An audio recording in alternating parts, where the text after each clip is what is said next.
ছাত্ৰ-ছাত্ৰীসকল তোমালোকক মোৰ চেনেললৈ স্বাগতম জনাইছোঁ।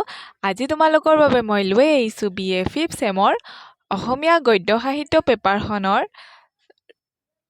ৰঘুনাথ মহন্তৰ শ্ৰী ৰামায়ণ কথা ৰামৰ বনগমন। এই পাঠটিৰ কেইটামান অতিকৈ গুৰুত্বপূৰ্ণ চমু প্ৰশ্ন উত্তৰ। আহা আমি ভিডিঅ'টো আৰম্ভ কৰোঁ। ১ নম্বৰ প্ৰশ্নটো হৈছে ৰঘুনাথ মহন্তই কি পুথি ৰচনা কৰিছিল?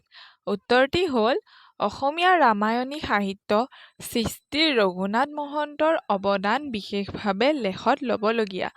তেওঁ যিকেইখন গ্ৰন্থ ৰচনা কৰি গৈছে সকলোখিনিয়ে ৰামায়ণ সম্পৰ্কীয়।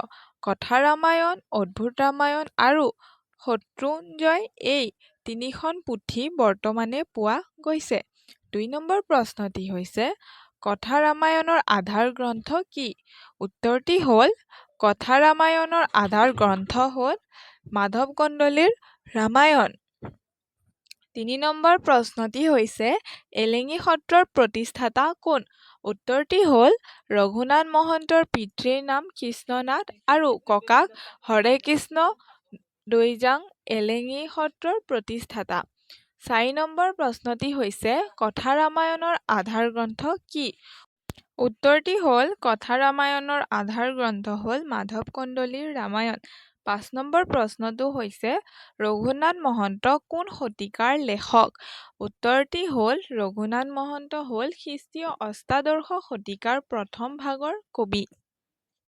৬ নম্বৰ প্ৰশ্নটি হৈছে ৰামৰ বনগমন পাঠটো ক'ৰ পৰা লোৱা হৈছে?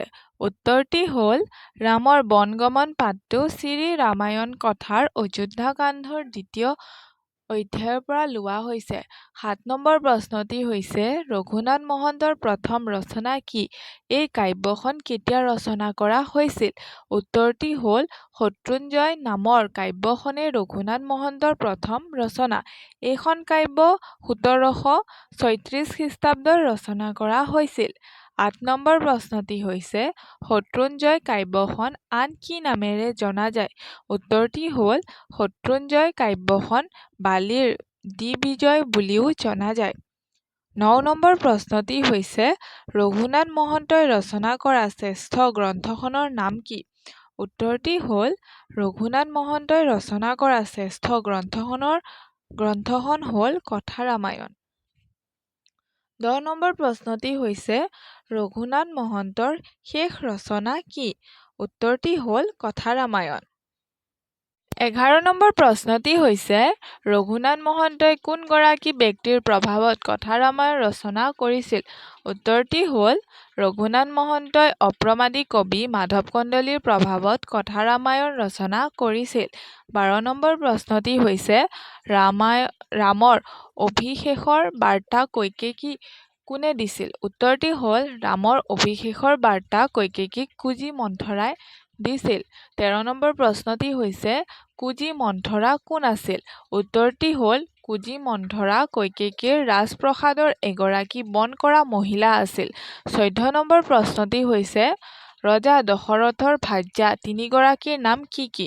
উত্তৰটি হ'ল ৰজা দশৰথৰ ভাৰ্যা তিনিগৰাকী হ'ল কৌশল্যা, কৈকেয়ী আৰু সুমিত্ৰা। ১৫ নম্বৰ প্ৰশ্নটি হৈছে ৰামায়ণ কথাৰ কোন কাণ্ডত ৰামৰ চৰিত্ৰৰ মহত্ব বেছি পোৱা যায়?